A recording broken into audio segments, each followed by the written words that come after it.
नमस्कार, मैं कक्षा 11वीं अ की छात्रा आप सभी के समक्ष हिंदी आरोह काव्य के मीरा के पदों का सारांश लेकर प्रस्तुत हुई हूँ। सारांश को जानने से पहले हम मीरा का जीवन परिचय जान लेते हैं। मीरा का जन्म सन 1498 कुड़की गांव मारवाड़ रियासत में हुआ। मीरा पदावली, नरसी जीरो, माहेरो इनकी प्रमुख रचनाएं हैं। इनकी मृत्यु सन 1546 में हुई।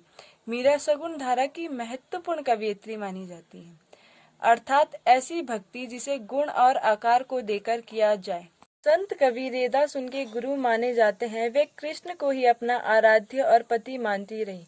माना जाता है कि वहीं रणछोड़ दास जी की मूर्ति में वे समाहित हो गई।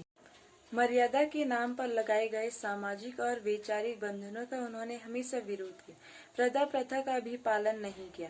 उनका मानना था कि महापुरुषों के साथ संवाद, जिसे सत्संग कहा जाता है, से ज्ञान प्राप्ति होती है और ज्ञान से मुक्ति मिलती है।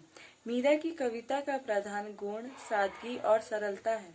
उन्होंने मुक्तगेय पदों की रचना की है। मीरा ने कृष्ण से अनन्यता व्यक्त की है।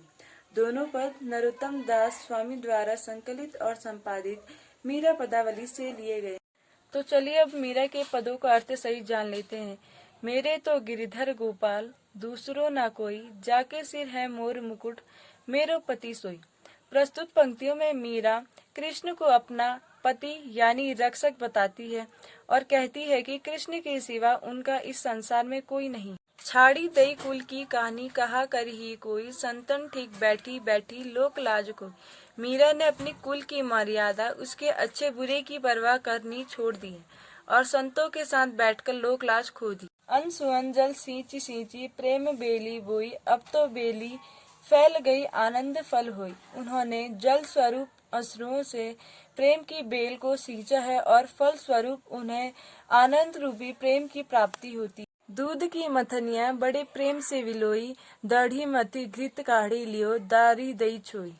मीरा बताती हैं जिस प्रकार दूध में मथानी डालकर दूध से मक्खन निकाला जाता है और शेष छाछ को छोड़ दिया जाता है, ठीक उसी प्रकार मीरा ने खुद को बाध्य आडंबरों से दूर। भगति देखी राजी हुई, जगति देखी रोई, दासी मीरा लाल गिरधर तारो अब मोही। मीरा बताती हैं कि भक्त उन्हें देखकर प्रसन्न होते हैं और लोग उन्हें देखकर रोते हैं। मीरा खुद को कृष्ण की दासी बताती हैं और खुद का उद्धार करने को कहती। तो इस प्रकार हमारा मीरा का पहला पद समाप्त होता है। तो चलिए अब हम मीरा के दूसरे पद को अर्थ सहित जान लेते हैं। पग घुंघरू बांधी मीरा नाची, मैं तो मेरे नारायण सुन, आप ही हो गई सांची। प्रस्तुत पंक्तियों में मीरा कृष्ण के प्रेम में दीवानी हो गई है तथा पैरों में घुंघरू बांधकर नाचती है। मीरा नारायण की होकर सच्ची हो। लोग कहे मीरा भई बाबरी, न्यात कहे कुलनासी, विष का प्याला राणा भेजा, पीवत मीरा हंसी।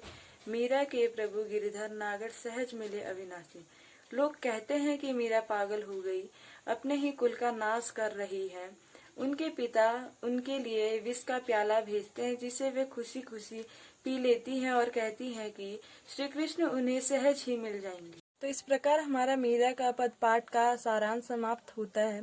प्रस्तुत पदों से हमें निस्वार्थ प्रेम भक्ति की सीख लेनी चाहिए। ठीक उसी प्रकार जिस प्रकार मीरा ने श्री कृष्ण को कभी देखा नहीं था, फिर भी वह उनसे अनन्य प्रेम भक्ति की भावना एवं एकनिष्ठ भावना रखती थी। धन्यवाद।